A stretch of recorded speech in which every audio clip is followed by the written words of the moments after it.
मंदिर मुद्दे पर सुप्रीम कोर्ट का फैसला आने के साथ ही सभी लोगों के रिएक्शन भी आने शुरू हो गए हैं। मोदी से लेकर ओवैसी तक सबने कुछ न कुछ कहा है। आइए बताते हैं किसने क्या कहा, लेकिन उससे पहले एक नजर में हम आपको फैसले के बारे में बता देते हैं।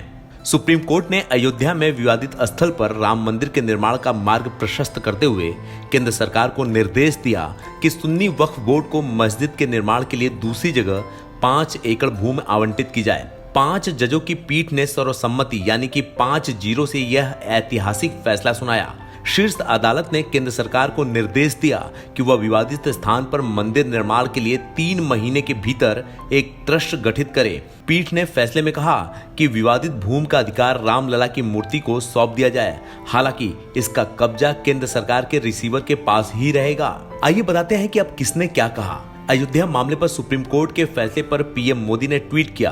उन्होंने कहा कि देश के सर्वोच्च न्यायालय द्वारा अयोध्या पर फैसले को किसी की हार या जीत के रूप में नहीं देखा जाना चाहिए। राम भक्ति हो या रहीम भक्ति, ये समय हम सभी के लिए भारत भक्ति की भावना से सशक्त करने का है। देशवासियों से अपील है कि शांति, सद्भाव और एकता बनाए रखें।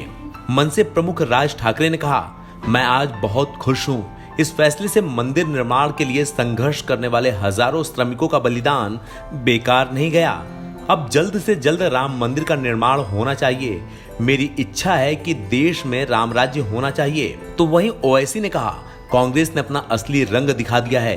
यदि राजीव गांधी द्वारा ताला नहीं खुलवाया गया होता और नरसिम्हा राव ने अपने कर्तव्यों का पालन किया होता तो अब भी विवादित स्थल पर मस्जिद मौजूद होती। कांग्रेस महासचिव प्रियंका गांधी ने कहा, मैं सभी से अपील करती हूं कि वे अयोध्या पर आए फैसले का सम्मान करें। तो वहीं अजमेर शरीफ दरगाह के दीवान सैयद जैनुल आवेदीन ने कहा कि सुप्रीम कोर्ट का यह फैसला किसी की जय या पराजय का नहीं है। हमें सर्वोच्च अदालत के इस फैसले को स्वीकार करना चाहिए। जो भी हुआ वह राष्ट्र हित में है और हमें वर्षों से चले आ रहे विवाद को यहीं खत्म कर देना चाहिए। तो वहीं अयोध्या केस में फैसला आने के बाद केंद्रीय गृह मंत्री अमित शाह ने आंतरिक सुरक्षा का मोर्चा संभाल लिया है। उन्होंने देश के सभी राज्यों के मुख्यमंत्रियों को सुरक्षा के उपाय करने के निर्देश जारी किए हैं। AIMIM नेता असदुद्दीन ओवैसी ने कहा कि हम फैसले से संतुष्ट नहीं हैं। सुप्रीम कोर्ट सर्वोच्च है लेकिन अचूक नहीं है। हमें संविधान पर पूरा भरोसा है। हम अपने हक के लिए लड़ रहे थे। हमको दान की 5 एकड़ जमीन की जरूरत नहीं है। हमें 5 एकड़ भूमि के प्रस्ताव को अस्वीकार कर देना चाहिए। देश की सर्वोच्च अदालत ने एक निष्पक्ष फैसला दिया है। मैं आडवाणी जी के घर में उनको माथा टेकने आई हूँ। आडवाणी जी वह नेता हैं जिन्होंने स्यूडो सेकुलरिज्म को चुनौती दी थी। उनकी बदौलत आज हम यहाँ तक पहुंचे हैं। ये कहना है उमा भारती का, और उमा भारती उस समय के आंदोलन में भी थी। भारतीय पुरातत्व सर्वेक्षण विभाग के पूर्व क्षेत्रीय निदेशक के मोहम्मद ने कहा कि मुझे लगता है कि अयोध्या में बाबरी मस्जिद से पहले राम मंदिर मौजूद था। सर्वोच्च न्यायालय का यह फैसला ठीक वैसा ही है जैसा कि हम सभी चाहते थे।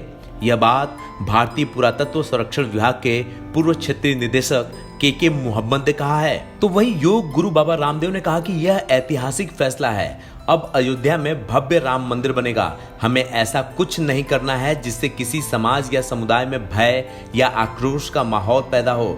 हमें उन मर्यादाओं का पालन करना है जिनके लिए भगवान श्री राम स्वयं जिए। हिंदू भाइयों को भी मस्जिद के निर्माण में योगदान करना चाहिए।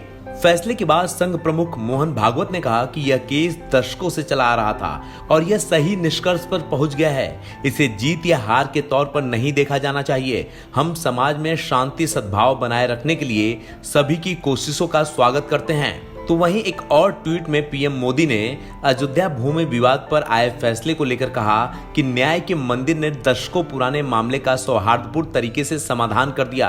किसी विवाद को सुलझाने में कानूनी प्रक्रिया का पालन किया जाना कितना अहम है, इस फैसले ने बता दिया है। इसमें हर पक्ष को अपनी दलील रखने के लिए पर्याप्त समय और अवसर दिया गया है। अयोध्या पर यह फैसला न्यायिक प्रक्रियाओं में जन सामान्य के विश्वास को और मजबूत करेगा।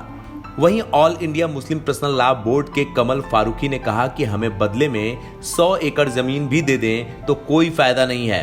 हमारी 67 एकड़ जमीन पहले से ही एक्वायर हुई है, तो हमें दान में क्या दे रहे हैं। वो हमारी 67 एकड़ जमीन लेने के बाद 5 एकड़ जमीन दे रहे हैं। ये कहाँ का इंसाफ है। तो Zafaryab Jilani all India Muslim personal law board ने कहा कि फैसले का सम्मान करें, लेकिन फैसला संतोषजनक नहीं है, उस पर कहीं भी किसी प्रकार का कोई प्रदर्शन नहीं होना चाहिए। तो आपको बता दें कि इस फैसले से बहुत से लोग खुश हैं, तो कुछ लोगों ने सर्वोच्च न्यायालय का सम्मान करते हुए अपना विरोध भी दर्ज कराया है। लेकिन एक बात तो सत्य है कि पिछले कई साल से चले आ रहे इस विवाद को आज सुप्रीम कोर्ट ने समाप्त कर दिया है। अगर आप चाहते हैं कि इस तरह की अपडेट और जानकारी आपको मिलती रहे तो हमारे चैनल को सब्सक्राइब करें। जैसे ही आप हमारे चैनल को सब्सक्राइब करेंगे आपको हमारी हर अपडेट मिलने लगेगी।